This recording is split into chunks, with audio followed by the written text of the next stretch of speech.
북한의 이런 도발에 우리 정부도 대북 확성기 재개 이 가능성을 언급을 했습니다. 들어보시겠습니다.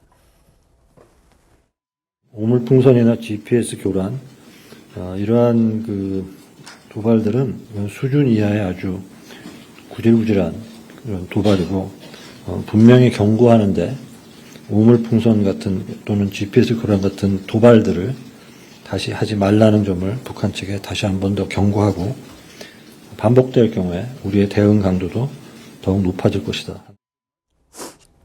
최 기자, 아무튼 북한 정권은 우리가 확성기 얘기를 꺼내면 과거에도 그렇고 이번에도 그렇고 바로 반응을 보여요. 네, 어제 이 NSC 정부에서 NSC 회의가 열린 이후에 정부 고위 관계자 얘기로 대북 확성기 재개도 배제하지 않을 것이다 이런 입장이 알려지기도 했거든요. 네. 그런 사실이 이제 언론을 통해서 알려지고 나니까 이 북한 김강일 국방성 부상이 담화를 통해서 휴지장을 살포하는 행위를 잠정 중단하겠다 이렇게 공식 담화를 통해 밝혔습니다. 그 휴지장 그 얘기는 이제 오물풍선을 얘기하는 거죠. 네, 본인들이 보낸 오물풍선을 이렇게 표현을 한 건데요.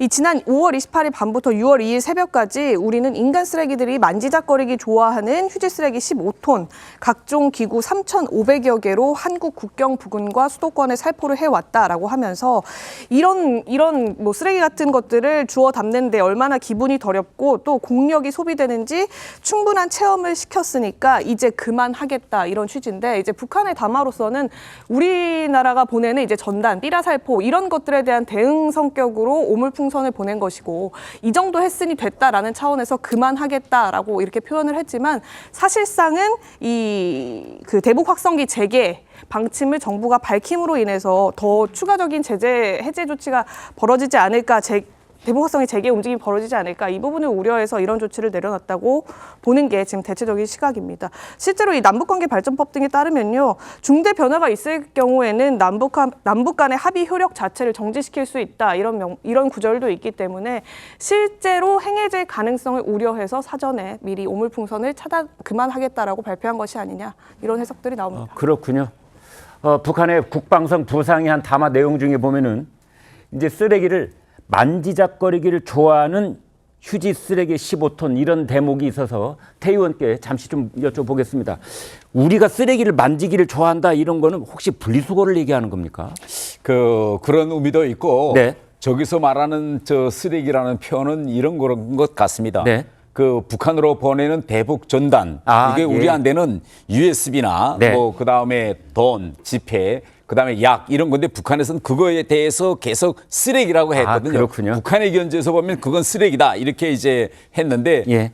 한국 쪽에서 쓰레기가 오니 북한이 생각하는 쓰레기도 내려보낸다 이런 이제 등가성을 이제 지적하는 것 같습니다. 알겠습니다. 북한의 오물풍선 도발을 멈추게 한 대북 확성기 방송 어떤 내용을 다루는 걸까요? 직접 들어보시겠습니다. 북한이 국제사회의 제재를 피하려고 대사관이나 명목상의 기업을 이용해 핵이나 탄도미사일 개발과 관련된 무기를 밀수한 것으로 밝혀졌습니다. 대한민국에서는 법적인 근거 없이는 공공기관이나 공공기관원이 함부로 개인의 이름도 알아내서는 안 될 만큼 개인의 정보를 철저하게 보호하고 있습니다.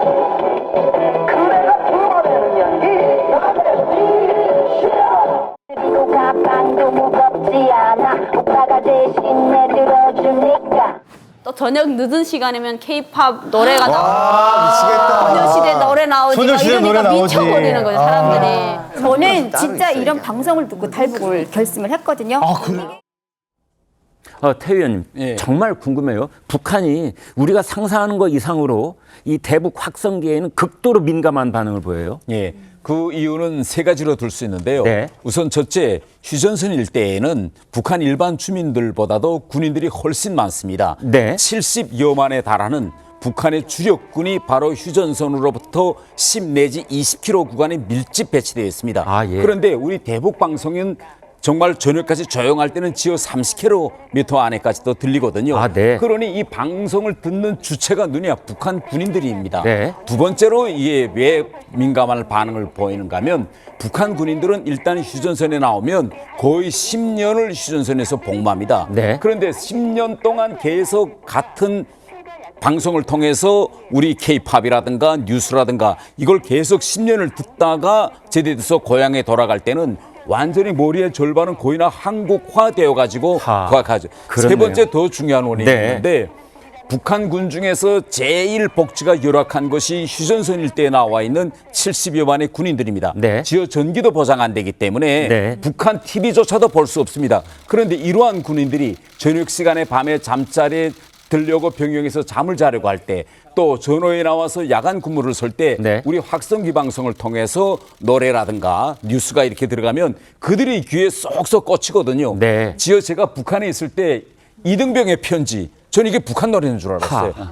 이걸 휴전선에 나와 있는 군인들이 배워가지고 들어가서 동네에서 콧노래로 부르고 이 노래를 하니까 저는 이게 북한 노래인 줄 알았고, 저는 양희은의 아침 이슬 노래 이것도 전 북한 노래인 줄 알았거든요. 아, 정말요? 네. 그런데 여기 와보니까 이거 원조가 한국이라고 하더라고. 그래서 이렇게 10년 동안 그렇게 전기 사정이 열악한 군인들을 향해서 계속 뉴스와 그다음에 우리 트로트나 이런 K-팝이 전해지면 그들이 10년 후에 돌아가서 북한의 중추 세력이 될 것이 아닙니까? 완전히 한국화돼서 군대에서 나오는 이런 현상이기 때문에 김정으로서는 정말 필사적으로 이걸 막자는 거죠. 네.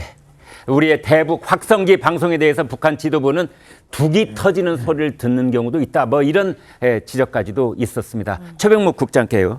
자, 그렇다면 이번에 아무튼 오물풍선 사태는 이걸로써 일단락 되는 겁니까? 다시 불거질 수도 있는 겁니까? 잠정적으로 중단됐다고밖에 볼 수 없죠. 왜 그러냐면 사실은 우리가 대북전단을 살포하는 건 우리 정부 차원의 일이 아닙니다.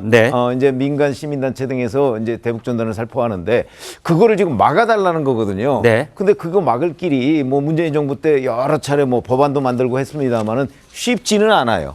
근데 만약에 그게 다시 살포됐을 경우 또 북한 측은 이제 이런 거를 보낼 가능성이 있단 말이죠.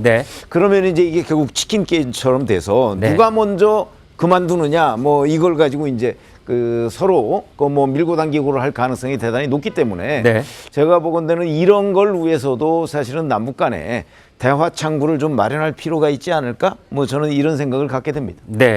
태 의원님, 이제 그래서 북과 남이 서로 강대강 대치가 되면서 이제 에스컬레이트 되면 말이죠.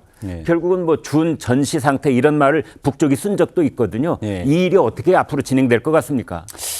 일단 우리 정부가 대북 확성기 방송 재개라는 카드를 보였습니다. 그래서 지금 잠정적으로 지금 중단 사태가 되어 있는데 저는요 이번 사건을 통해서 대북 확성기가 가지고 있는 그 유용성이 얼마나 큰가를 우리는 알았습니다. 일각에서는 이 대북 확성기가 오히려 남북 그 관계를 더 격화시키고 중폭시키는 이런 역할을 한다고 했는데 이번에 우리가 봤듯이 이 대북 확성기는 결국은 이런 확전을 막는 억제 기능을 수행한다는 걸 우리가 알고 있었습니다. 그래서 이 상황에서 저는 더 에스컬레이트 되지 말고 현 상황에서 저는 멈춰서야 한다. 그러자면 우리가 쓸 수 있는 가능성을 미리 선제적으로 북한에다 보여주는 것이 저는 필요하다. 만일 북한이 정말 우리 남해 지역까지 어민들의 생활을 위협하는 이런 교란 작전을 한다든지 우리 일상생활과 같은 병원이나 은행과 같은 이런 서버기에 대한 해킹이라든가 사이버 공격을 해서 우리 주민들의 일상생활을 완전히 마비시키다든지 이런 조치를 취할 경우에는 우리도 대응해서 어떤 조치를 취할 수 있다는 걸 미리 선제적으로 보여줘서 남북이 더 나가지 말고 여기서 멈춰서서 다시 평화 무드로 돌아서는 이런 예측 가능성을 보여주는 것이 매우 중요하다고 저는 생각합니다.